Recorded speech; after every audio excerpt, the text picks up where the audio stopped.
Esta frase es de Aristóteles.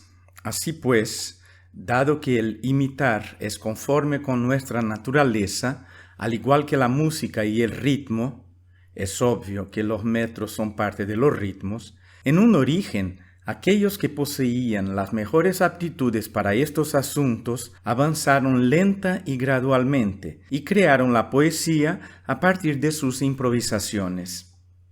La frase de Aristóteles muestra bien la importancia que el filósofo griego daba al fenómeno de la improvisación ya en el siglo IV a.C.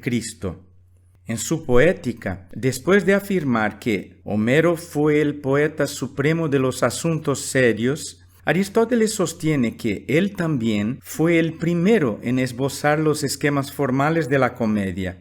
Además, escribe que así que aparecieron la tragedia y la comedia, los poetas se inclinaron a un u otro tipo de poesía, dependiendo de su propia naturaleza. Y agrega, en cualquier caso, teniendo tanto la tragedia como la comedia su origen en la improvisación, la primera de los solistas de ditirambo, la segunda de los himnos fálicos, que todavía hoy son costumbre vigente en muchas ciudades, la tragedia fue avanzando poco a poco al desarrollar los poetas las posibilidades que había en ella. Por otro lado, insistiendo en la idea de que la actividad imitativa es connatural a los seres humanos desde la infancia, Aristóteles menciona a Sófocles, en tanto que imitador, opinando que se asemeja a Homero, pues ambos imitan hombres buenos, y que, en otro aspecto, también se asemeja a Aristófanes, pues ambos imitan hombres que actúan y obran, drontas. Por esa razón, observa el filósofo, dicen algunos que sus obras se llaman dramas, drámata, porque imitan a hombres que actúan. La referencia a la noción de drama como acción suena familiar en el contexto psicodramático porque era esa la acepción utilizada por Moreno. Además, la obra poética también figuraba entre las primeras mencionadas en sus escritos sobre las raíces griegas de su propuesta de teatro terapéutico. De hecho, ya en Das Stegreiftheater, el teatro de la improvisación, el autor anónimo se refiere a la perspectiva de Aristóteles en la poética, al concluir la parte relativa al teatro del creador. La mención al filósofo griego, frecuentemente hecha por Moreno, sin embargo, remite siempre a la idea de catarsis, y ese es el caso en su obra de 1923. Cito: el fundamento de su juicio es la tragedia terminada. La controversia respecto de si, según sus palabras de Aristóteles, el efecto purificador sobreviene en el lector, oyente, o en los personajes trágicos de la poesía, se extiende hasta el presente. Él busca equivocadamente inferir algo sobre el efecto a partir del teatro dogmático. En ningún momento Moreno menciona a Aristóteles respecto a su idea sobre la improvisación como fenómeno presente ya en la etapa histórica de creación de la poesía. Lo que el autor anónimo va a comentar al final de la parte El teatro de improvisación está más bien en una nota con el título de Improvisation und Stegreifspiele, improvisación y pieza de improvisación. Ahí el autor utiliza por primera vez el término alemán de raíz latina y sus derivados, buscando distinguirlo del otro modo de improvisación que él propone. Cito: también los actores de la comedia del arte eran improvisadores, no intérpretes de improvisación. Después de que una cabeza ingeniosa hubo acuñado los tipos, quedaban preestablecidas las maneras de comportarse y las formas de hablar. El actor variaba el diálogo adaptándolo a la situación. La improvisación tenía una dirección prescrita. La pieza de improvisación, en cambio, debe producirse sin condiciones, tipos, palabras, actuación conjunta. La escena de improvisación también está expuesta a petrificarse en una serie de comedias con determinados tipos. Estos se delatan a sí mismos: bufón del rey, bufón del pueblo, juez de improvisación. Pero la verdadera forma de un arte del momento es la poesía sin ataduras, individual. Y en itálico agrega: la comedia de improvisación debe evitar tanto el tipo dogmático como la palabra dogmática. En su edición de The Theatre of Spontaneity de 1947, Moreno aborda con más detalles las diferencias entre sus ideas y el teatro desarrollado por los adeptos de la comedia del arte, pero no llega a avanzar más lejos en las raíces de la improvisación. Es cierto que el término finalmente logró entrar en el vocabulario psicológico oficial y, de hecho, el APA Dictionary of Psychology, Diccionario de Psicología de la Asociación Psicológica Americana, APA, define improvisación en psicodrama como la actuación espontánea de problemas y situaciones sin preparación previa. Sin embargo, como veremos, el camino recorrido por el fenómeno habrá sido largo y difícil. Afortunadamente, en la literatura especializada sobre ese tema, varios autores nos ayudan a entender los alcances históricos del concepto. Para el erudito francés Pierre-Louis Duchâtre, por ejemplo, comediantes, dramaturgos, poetas y curanderos pertenecen a todos los tiempos. Y por lo tanto, la improvisación, concluye, ha sido y siempre será la primera de las artes del teatro. Según Duchâtre, en su libro The Italian Comedy, la comedia italiana, hay que buscar los precursores de los improvisadores italianos en Susarión, que 8 siglos antes de Cristo formó un grupo de comediantes en Icaria y vagó por toda Grecia, y también en Tespis, con su carreta de vagabundos embadurnados que realizaban comedias con música. Sobre eso, informa la Enciclopedia Británica, que Tespis, poeta del siglo VI a.C., es considerado, según la antigua tradición, el primer actor del teatro griego. Duchâtre considera que la cuna de la comedia del arte es la ciudad osca de Atella, ahora conocida como Aversa, donde eran creadas las Atellane, comedias y farsas populares, parodias y sátiras políticas. Según él, el historiador Tito Livio relata que, incluso en su propio tiempo, la literatura osca era estudiada tanto como la griega. El investigador francés comenta también que los etruscos enseñaron mucho a los romanos sobre el drama y que el teatro de ellos en la ciudad de Tusculum ya estaba construido en piedra cuando los de Roma eran todavía de madera. En cuanto a las Atellane, Duchâtre afirma que eran piezas improvisadas a partir de escenarios y que disfrutaron de tanto éxito en Roma que eclipsaron completamente el teatro clásico regular. Durante los primeros siglos de nuestra era, cuenta Duchâtre, los grupos que mantuvieron las tradiciones de las Atellane eran compañías itinerantes que actuaban en escenarios plataformas en las plazas públicas. Añade también que los padres de la Iglesia habían mirado siempre con recelo a las cabriolas sueltas de los cómicos ambulantes, cuyos trajes y chistes olían con demasiada frecuencia a puro paganismo. Duchâtre afirma además que sus entretenimientos llegaron a ser prohibidos por ser nada menos que sacrílegos y blasfemos, que la presencia de las mujeres les parecía igualmente inmoral, con lo que los roles femeninos fueron gradualmente abolidos, pasando a ser representados por varones. Con la llegada del Renacimiento, informa el autor de The Italian Comedy, el teatro popular retomó su posición de importancia. Las Atellane volvieron a la moda y encontraron la misma aceptación que el teatro patricio.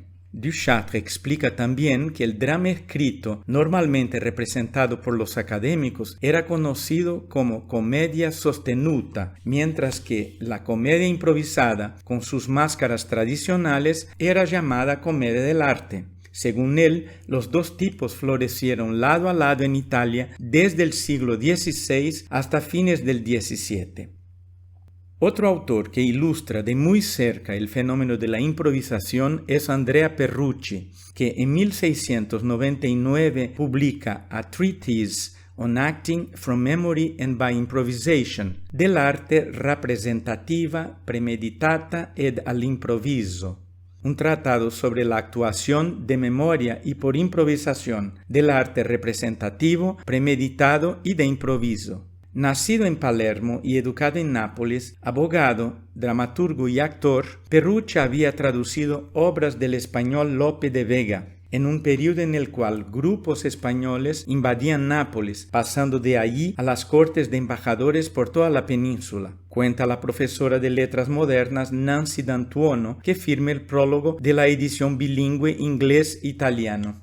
D'Antuono afirma también que Perucci emerge de su texto como el propio Lope, un hombre que posee el alma de actor, un actor ansioso por liberarse de las amarras de la tradición, guiado por el principio de que, a veces, salir de la regla es la mayor regla que hay.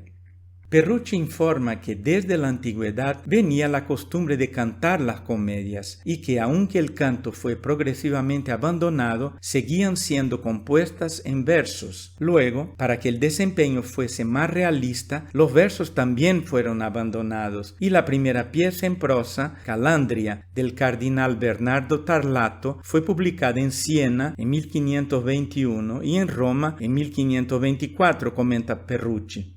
En el prefacio de la segunda parte de su tratado sobre la improvisación en la representación, Perucci afirma que la puesta en escena de comedias improvisadas, desconocida para los antiguos, es un invento de nuestro tiempo. No he encontrado una palabra al respecto en ninguno de sus escritos, dice. Con eso, observa, parece que hasta ahora solo en la bella Italia ha surgido una cosa así. Pero es un equívoco deducir que la improvisación es un fenómeno asociado, sobre todo, a la comedia del arte. Aunque esa modalidad de teatro se haya extendido por varios siglos, la literatura especializada muestra que, en distintos periodos históricos, se han registrado manifestaciones de impromptu en otros ámbitos del llamado teatro popular.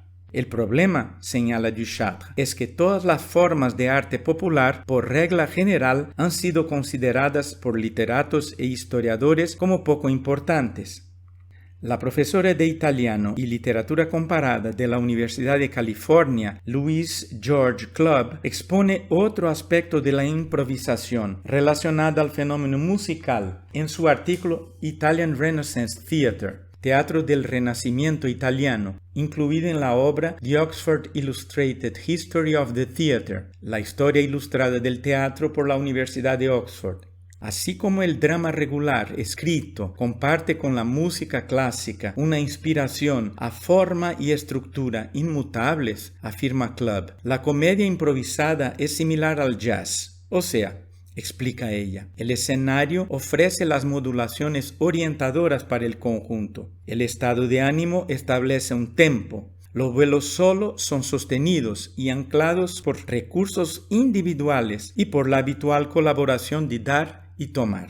A propósito, el editor de ese libro, John Russell Brown, profesor de teatro en la Universidad de Michigan y experto en Shakespeare, sostiene la idea de que, aunque cualquier historia del teatro escrito en el Occidente debe empezar por Atenas, el teatro empezó en muchos otros sitios independientemente. Y en cierto sentido, todavía se está creando de nuevo hoy en contextos hasta ahora desconocidos.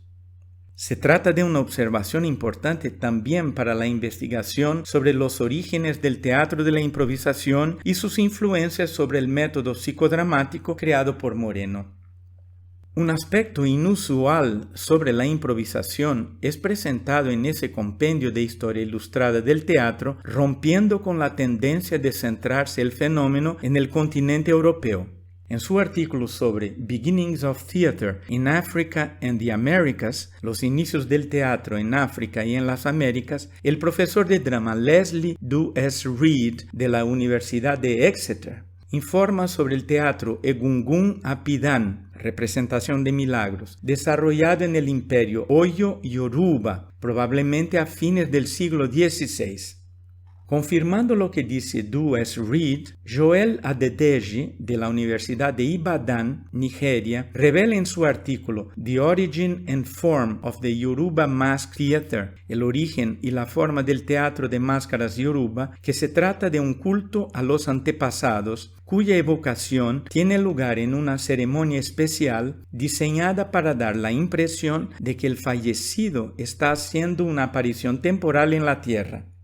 Todavía sobre ese teatro practicado en Yorubaland, territorio ocupado por el pueblo Yoruba en parte de 3 países de África Occidental, Benín, Togo y Nigeria, Dues Reed explica que el espectáculo es presentado por grupos itinerantes de hasta 15 actores y que cada actuación consta de 18 o más escenas en las que una sola máscara o grupo de máscaras improvisa sobre una sinopsis insinuando una historia, una situación, un personaje, un estado de ser o un poder mágico. Volviendo al continente europeo. En 1730, Luigi Riccoboni publica en París y en francés su Histoire du théâtre italien depuis la décadence de la comédie latine, Historia del teatro italiano desde la decadencia de la comedia latina. Actor de comedia del arte y escritor, Riccoboni empieza por el teatro de Roma con sus 3 especies de piezas, la tragedia, la comedia regular y la que era actuada por mimos y pantomimos, atribuyendo el origen de la comedia italiana a partir de la 3ª especie. Él cuenta que los antiguos mimos habían adoptado las atelanes, que eran las farsas de los latinos, en vez de las comedias regulares de Terencio y de Plauto, y que los mimos modernos imitaron ese género de piezas, o sea, estos tipos de farsas que se actúan al impromptu. Por lo que comenta también Duchâtre, lo que ocurre es que como la técnica de improvisación requería las cualidades más raras y variadas, un actor de comedia del arte tenía que ser acróbata, bailarín, psicólogo, orador y hombre de imaginación, poseedor de un profundo conocimiento de la naturaleza humana para poder interpretar adecuadamente los distintos roles.